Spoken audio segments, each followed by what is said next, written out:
Welcome. This is writing coach Mike Consol with Dr. Julie Miller doing our monthly video podcast. Dr. Miller, last time when we were wrapping up last month, you had mentioned we talked about what about next month? What's our topic? You had suggested persuasion in writing. Tell me why. Well, it really does make the difference. It has a lot to do with if you're writing a proposal, you're selling a product, you're trying to convince someone to hire you. All of those are persuasive techniques that writers need to know in order to get people to read their material. We know now that readers do not read. They skim. And so you have to very quickly invite that reader in to read what you've written and to get what you want, as well as maybe what the company wants or your boss wants as a result. So it's extremely important to be thinking about how you will approach writing that isn't informational. It's you want something, they have it. You need to get buy-in, you need to get leadership, whatever it might be. But persuasion is a great deal of the kinds of writing we do. Yeah, and it sure is, and especially when you stop to consider that so many people, the only writing they do is business writing. A lot of people don't really care to write, but they need to know those principles. I was going to suggest that there are seven time-tested techniques for persuasive writing, and not just persuasive writing, but for persuasion in general. But obviously, we'll apply it to writing in this case. One of those seven is repetition. And that's one of the things that we actually certainly tell people, don't be repetitive. But when it comes to persuasion, there's a certain level of repetition. That key message or main point needs to be repeated at least a couple of times, and maybe a third or fourth time. It needs to be done, with a velvet touch, of course. Number two, we also need to tell people why. What is the rationale? Why are we suggesting that they make some kind of a decision, some kind of a purchase, some kind of acceptance of any kind? Obviously, people need to have the case made. There needs to be a rationale. The other thing is consistency. Number three, consistency is important. If our logic doesn't hold together, then we lose any hope of actually being influential with other people. The number four, I would point out, are testimonials. Testimonials can be really powerful when you've got people of note who will attest to what you're saying or what you're selling or any kind of proposal that you're trying to put forth. The key thing with proposals, though, again, I say people of note. They need to be people who are impressive to the person that you're conveying the information to. You need to have a name, you need to have a title, and you need to have a company. There needs to be specificity there. You can't just say a leading industry executive said this, Yes. because it's way too amorphous. It's just like, who is this person, and what rank do they hold? We know people are suspicious, right? Too. I mean, people are getting very smart about what they read in testimonials. So you're absolutely right. Excellent suggestion. Well, and people can just, if you can't be checked, if you're not putting a name to it and a title and company, it's easy for somebody to think, well, this is just made up.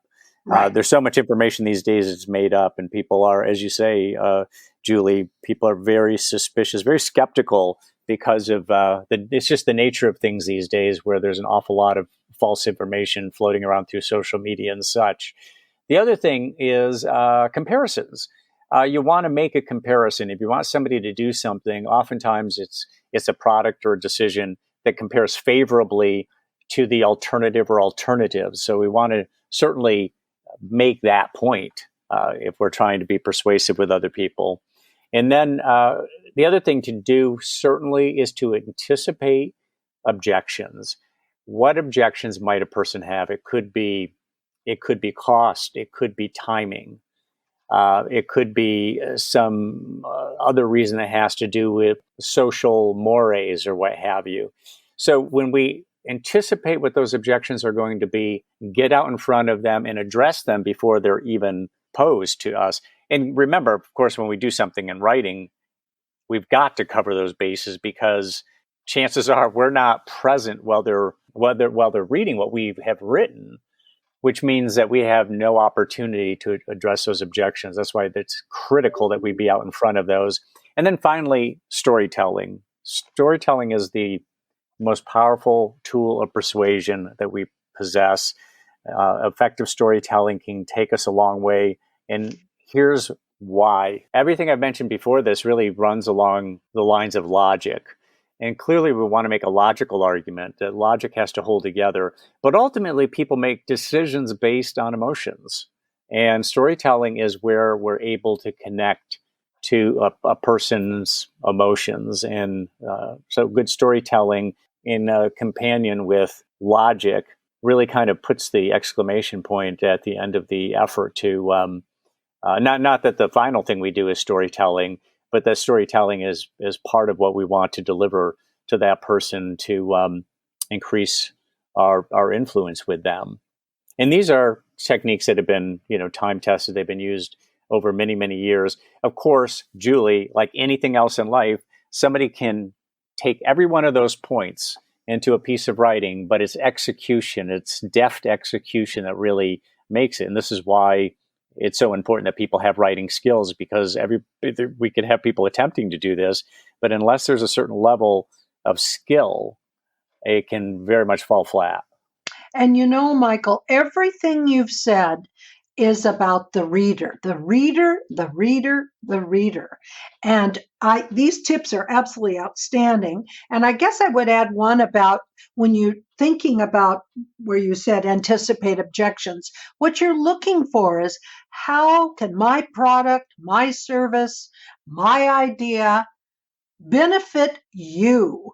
And time and again, I see where people are so busy talking about me that they forget that there's a reader who has, heartache, stomach ache, headache around problems that you, as the writer, could solve if you could just present thinking about how can I benefit other people, and you will get better results. And when in the business writing world, and I know I've said this before, when someone is writing an RFP, a proposal, a letter, if they aren't thinking about that reader and thinking about what the reader needs, they won't win. And it's happened time and again with proposals when people call and say, well, we need some help. I said, well, was it the numbers in the proposal? Oh, no, it was the words. So Yeah. very important. Yeah. And some of those things that we would take into account, what is the age of the person? What is the gender? What is the ethnicity? What is their profession?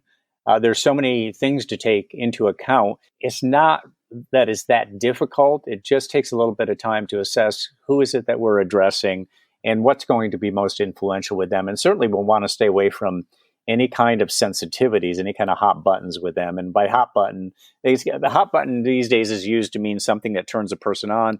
But when I was growing up, a hot button was something that set a person off in a bad way. We want to make sure that we don't hit any of those hot buttons that set a person off, and then it's lost. If that happens, then we're in recovery mode. But again, when it's in writing, the beauty of writing is that you get the time to think it through and carefully craft it. The downside is a person is going to be reading that without you present. Now, they may call you after the fact, and hopefully so.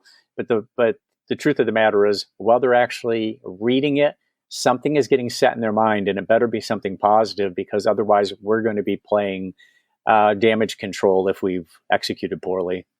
That's correct. And also, Michael, I'm sure you've noticed this when you've traveled around the country, but there are sayings that in the South or the East, we on the West Coast would have no idea what they mean by it. So there's those demographics of the area. So trying to be clever with something that's a cliche or slang, you just have to be really careful that someone will get it, right? Absolutely, absolutely. So, so often writing is about persuasion. So take these things to heart and take a look at some of the good pieces of writing, the most influential pieces of writing that have crossed your own desk, and ask yourself, why does that work? But there's some of the principles. There's some of our thoughts on the matter, and we're always available if you have any questions. And until then, we'll see you next month.